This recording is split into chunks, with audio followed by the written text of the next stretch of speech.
Hello everyone, कैसे हो आप लोग। आई होप आप लोग अच्छे होंगे और मस्त होंगे। ठीक है, इस वीडियो में हम बात करने वाले हैं दोस्तों भारतीय अर्थव्यवस्था के बारे में, यानी कि हमारा भारतीय अर्थव्यवस्था सामान्य ज्ञान आज का टॉपिक है। ठीक है, तो आप लोग जैसे पता है कि लगातार सभी टॉपिक बहुत अच्छे से चल रहा है। आप लोग कमेंट भी करते हो, बहुत अच्छा लगता है।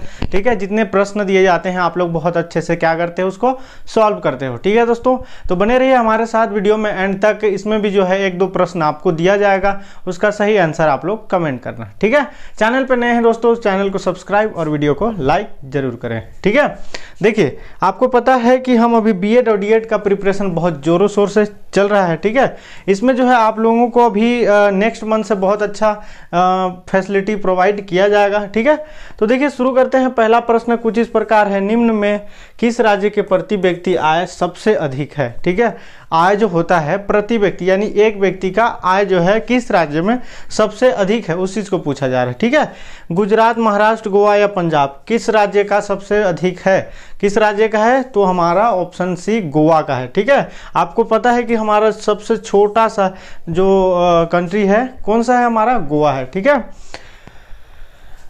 ठीक है दोस्तों, आगे बढ़ते हैं। देखिए अगला प्रश्न है, भारत में राष्ट्रीय आय की गणना में किस विधि का प्रयोग किया जाता है। ठीक है, बताइए किस विधि का प्रयोग किया जाता है, आय विधि या उत्पत्ति गणना विधि, ए और बी दोनों। क्या पूछा है, भारत में राष्ट्रीय आय की गणना में किस विधि का प्रयोग किया जाता है, उस चीज को पूछा जा रहा है। ठीक है, किस विधि का प्रयोग किया जाता है दोस्तों, किस विधि का, तो हमारा ए और बी दोनों, यानी कि आय विधि और उत्पत्ति गणना दोनों का किया जाता है। ठीक है, याद रहेगा आप लोगों को। देखिए हिंदू वृद्धि दर किससे संबंधित है। ठीक है, क्या पूछा, हिंदू वृद्धि दर किससे संबंधित है, जनसंख्या से, साक्षरता से, प्रति व्यक्ति आय या राष्ट्रीय आय से। बताइए किससे संबंधित है, तो राष्ट्रीय आय से। ठीक है, बाकी ये तीनों गलत है। क्लियर है, बिल्कुल भी आप टिक नहीं लगाएंगे।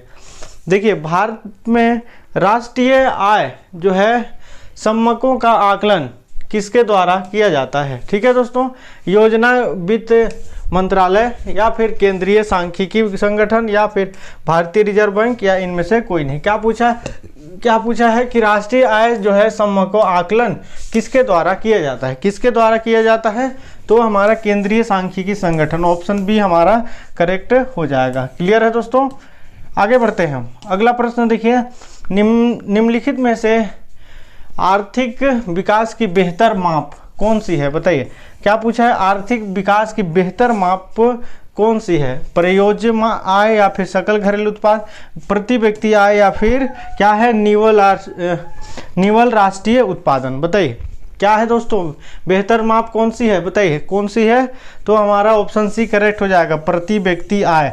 अभी मैं बताया आप लोगों को कि सर्वाधिक प्रति व्यक्ति आय कौन सा राज्य का है। ठीक है, ये सब चीज़ें बहुत इंपॉर्टेंट हैं। आगे बढ़ते हैं। अगला प्रश्न देखिए हमारे पास है कि देश के लिए राष्ट्रीय आय का पहला अनुमान किसने तैयार किया। ठीक है, मोस्ट इंपॉर्टेंट प्रश्न है दोस्तों। ठीक है, इसको जो है अंडरलाइन आप कर लीजिएगा। जितने भी प्रश्न मैं आईएमपी बताता हूँ उसको जो है नोट करा करो। ठीक है, क्या पूछा है यहाँ पे, पहला अनुमान किसके तैयार किया, किसने तैयार किया, दादा भाई नौरोजी, राष्ट्रीय आय समिति, राष्ट्रीय नमूना सर्वेक्षण या फिर अगला ऑप्शन है हमारे पास इनमें से कोई नहीं। बताइए किसने तैयार किया, किसने तैयार किया दोस्तों, तो दादा भाई नौरोजी, ऑप्शन पहला हमारा करेक्ट हो जाएगा। याद रहेगा आप लोगों को।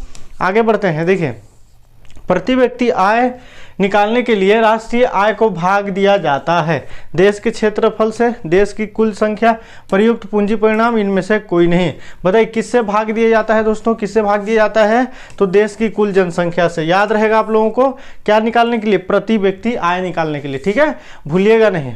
आगे बढ़ते हैं। देखिए अगला प्रश्न है हमारे पास कि निम्नलिखित में से कौन सा क्षेत्र भारत के सकल घरेलू उत्पाद यानी कि जीडीपी का सवाल है। ठीक है, सर्वाधिक योगदान है, प्राथमिक क्षेत्र, तृतीयक, द्वितीयक या इनमें से कोई नहीं। क्या पूछा है, कौन सा क्षेत्र भारत के सकल यानी कि जीडीपी का क्या है, सर्वाधिक योगदान है। बताइए दोस्तों क्या हो जाएगा इसका राइट आंसर, क्या हो जाएगा, तो तृतीयक क्षेत्र, ऑप्शन सेकेंड हमारा करेक्ट हो जाएगा। याद रहेगा आप लोगों को। देखिए मुद्रा स्वयं मुद्रा का निर्माण करती है। ठीक है, यह परिभाषा किसने दिया, बताइए दोस्तों, आया हुआ प्रश्न है। मार्सन, हैंसन, क्राउथर या फिर क्रोमर। बताइए किसने दिया था यह प्रस्तुति, यह परिभाषा किसने दिया था, किसने दिया था दोस्तों, तो हमारा क्राउमर ने, ऑप्शन डी करेक्ट हो जाएगा। ठीक है, याद रखिएगा।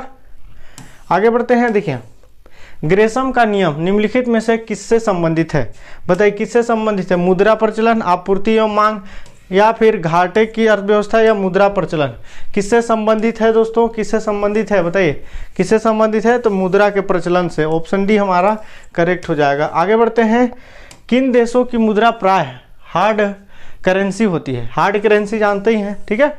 विकसित देशों, विकासशील, अर्ध विकसित, या फिर यह सभी? क्या पूछा है? मुद्रा प्राय क्या होता है? हार्ड करेंसी होता है, उस चीज को पूछा है, ठीक है। तो बताइए कौन सा कंट्री से, बताइए दोस्तों किन देशों में होता है? इस चीज को पूछा जा रहा है। कौन देश? तो हमारा विकसित देशों में होता है, ठीक है।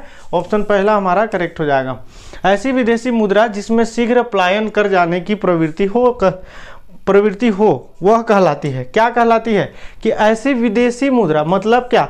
अदर कंट्री, फॉरेन कंट्री जिसमें शीघ्र पलायन, ठीक है, जितना हो सके फास्ट जो है हम माइग्रेट कर लेते हैं की प्रवृत्ति, वह क्या कहलाती? सुलभ मुद्रा, स्वर्ण मुद्रा, गर्म मुद्रा, या दुर्लभ मुद्रा? ठीक है, ये कौन सा हो जाएगा बताइए दोस्तों?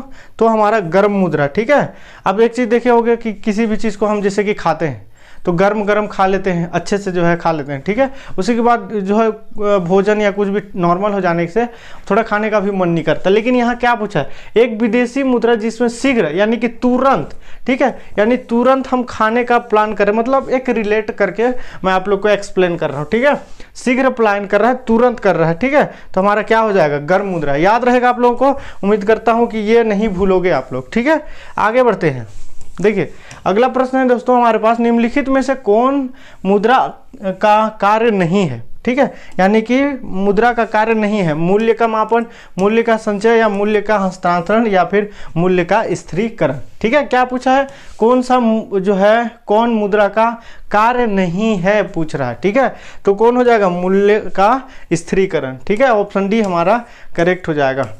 आगे बढ़ेंगे हम। देखिए सरकार द्वारा पुरानी मुद्रा को समाप्त कर नई मुद्रा चलाना कहलाता है, ठीक है। आपको पता है कि नोट भी बंदी हुआ था, नया नोट जो है परिवर्तन किया था, ठीक है। लेकिन सरकार द्वारा पुरानी मुद्रा को समाप्त कर नई मुद्रा पर चलाना कहलाता है क्या? विमुद्रीकरण, अवमूल्यकरण, या फिर मुद्रा संकुचन? ये सभी आया हुआ प्रश्न है। और देखिए ये जो है बहुत ही इंपॉर्टेंट प्रश्न है, ठीक है, क्योंकि पहले हमारा नोटबंदी हुआ, बहुत सारे नोट भी बंद हो गए। 500 के नोट अभी दिखने को मिलता है क्या? नहीं। तो क्या बोला है? पुराने नोट जो है या पुरानी मुद्रा को समाप्त कर नई मुद्रा चलाना क्या कहलाता है? ठीक है, क्या कहलाता है? तो विमुद्रीकरण। याद रखिएगा दोस्तों, ठीक है, याद रखिएगा आप लोग। आगे बढ़ेंगे हम। देखिए बाजार के नियम के जो है प्रस्तुत करता थे, जेबी से, या फिर माल्थस, रिकॉर्ड, या फिर इनमें से कोई नहीं? क्या पूछा है? बाजार के नियमों के प्रस्तुतकर्ता कौन थे? कौन थे दोस्तों बताइए कौन थे? तो हमारा जेबी से, ठीक है। ऑप्शन पहला करेक्ट हो जाएगा। देखिए लगातार बढ़ती कीमतों की प्रक्रिया होती है, मुद्रास्फीति, अति उत्पादन, या फिर मंदी? इनमें से कोई नहीं, ठीक है। क्या हो जाएगा दोस्तों? मुद्रास्फीति, ठीक है। अब मंदी क्या होता है? मंदी एक अलग चीज हो गया, ठीक है। मंदी जिसका डिमांडेड ना हो, ठीक है। मैं आप लोगों को जब अच्छे से इकोनॉमिक्स पढ़ाऊंगा थ्योरी, तो अच्छे से हम समझेंगे। नेक्स्ट कभी जो है आपको किसी अन्य एग्जाम का प्रिपरेशन कराएंगे तो, ठीक है। अभी हम बीएड डीएड का लेवल से हम तैयारी कर रहे हैं। देखिए मुद्रास्फीति के कारण सबसे अधिक हानि होती है देनदार, लेनदार, व्यापारी वर्ग, ये सभी? क्या पूछा है? सबसे अधिक हानि होती है। बताइए दोस्तों किसकी हानि होती है? तो लेनदार को, ठीक है, मतलब लेने वाले को। देनदार मतलब देने वाला, ठीक है। ये सब चीज़ों को आप तो जानते हैं, कॉमन है। देखिए मुद्रास्फीति से लाभान्वित होता है, ठीक है, ऋणी या फिर ऋणदाता, बचतकर्ता, या पेंशन प्राप्त करता? बताइए दोस्तों क्या पूछा? मुद्रास्फीति से लाभान्वित होती है, ठीक है। क्या हो जाएगा इसका राइट आंसर? तो हमारा ऋणी। ऑप्शन पहला करेक्ट हो जाएगा, ठीक है। देखिए अगला प्रश्न है, निम्नलिखित में कौन मुद्रास्फीति के नियंत्रण की विधि नहीं है? मुद्रा की पूर्ति पर नियंत्रण, वस्तुओं की जो है राशनिंग, मांग का नियंत्रण, ब्याज दर की कमी? क्या पूछा है? कौन मुद्रास्फीति के नियंत्रण की विधि नहीं है, यानी कंट्रोल करने का रूल नहीं है पूछा, ठीक है। क्या हो जाएगा इसका राइट आंसर? तो हमारा ब्याज दर में कमी, ठीक है। ऑप्शन डी करेक्ट हो जाएगा। गिल्ट एल्ट बाजार किससे संबंधित है? बताइए दोस्तों। सोना चांदी, करेंसी नोट, सरकारी प्रतिभूतियां, ऋण पत्र? 20 नंबर का आंसर आप लोग बताओगे, ठीक है। किससे संबंधित है? नहीं समझ में आएगा मैं आपको बताऊंगा, ठीक है। बताइएगा गिल्ट एल्ट बाजार किससे संबंधित है? क्लियर है? भारत में किसे बैंकों का बैंक कहा जाता है दोस्तों?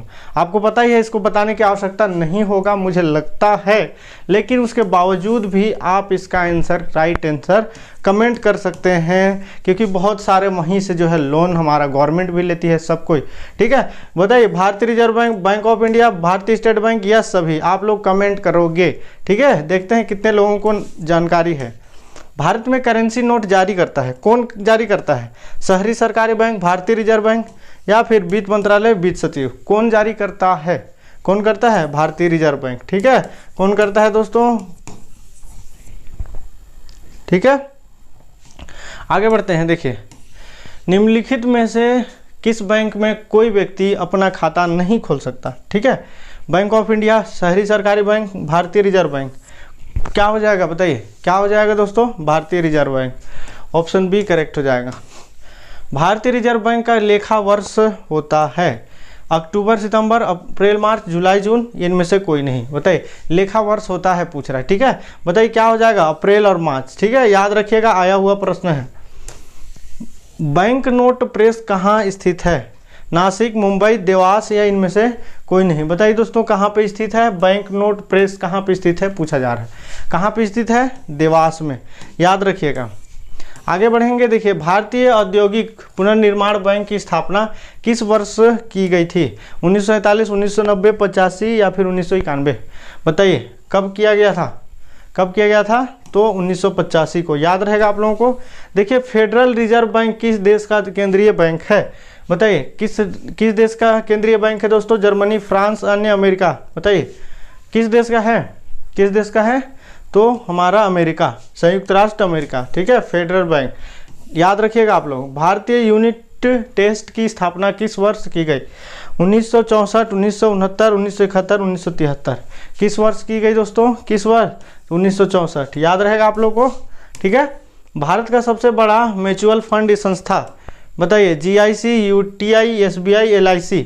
आपको कमेंट करना है। ठीक है, 29 नंबर का।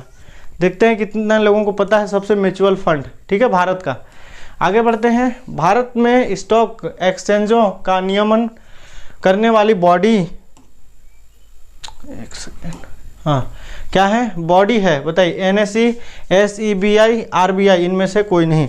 बताइए दोस्तों, क्या हो जाएगा? क्या हो जाएगा? तो हमारा ऑप्शन बी जो है करेक्ट हो जाएगा, से बी।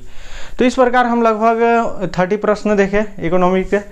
तो उम्मीद करता हूँ आप लोग को समझ में आया होगा। ठीक है, अभी भी आप लोग यदि चैनल पे नए हैं दोस्तों, तो चैनल को बहुत ज़्यादा सपोर्ट किया जा सकता है, क्योंकि हम बहुत जल्द 10K के करीब हैं। ठीक है, तो मिलते हैं नेक्स्ट नॉलेजेबल वीडियो के साथ। अभी के लिए जय हिंद।